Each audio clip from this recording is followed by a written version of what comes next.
So Mamdani and Trump met. And it wasn't the clash of titans that most of us were expecting to see, and some of us were hoping to see. It was sort of a kinder, gentler version of both of them as Mamdani went to the Oval Office to speak to Trump. Now, I saw a video a couple weeks ago from Amanda Seales where she was basically saying Democrats and Republicans were two sides of the same coin. And this is precisely what she meant when she was saying that Democrats and Republicans are two sides of the same coin. And while I agree that politicians in general, like, there's a level of ego and bravado that you have to have in order to think to yourself, I can lead other people. You know, I'm more concerned personally with leading myself. I don't necessarily have a desire to lead other people. I feel like, you know, it's your life, you're in control of it, you make the decisions. It's not my business.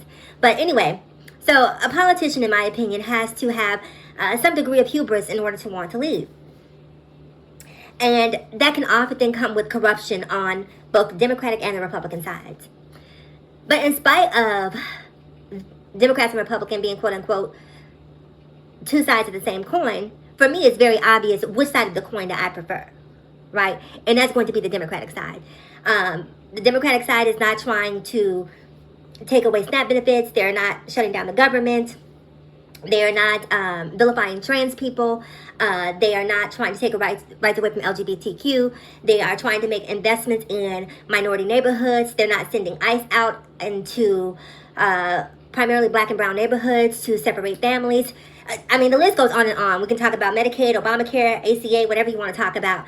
When it comes down to who I side with, it's very clear that I side with Democrats. However, watching Mamdani and Trump sort of play nice just feels artificial, right? I'm going to keep that same energy kind of girl.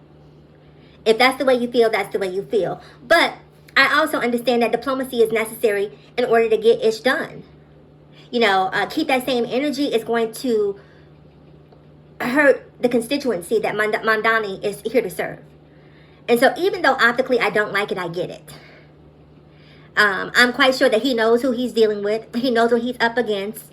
And he's going into this, I dare not call it a friendship, this arrangement with the understanding that, you know, I have to do what I have to do in order to serve the people of New York. And so even though I know a lot of us who are resistors and who want to see Mamdani resist, understand that sometimes you have to keep your enemies closer.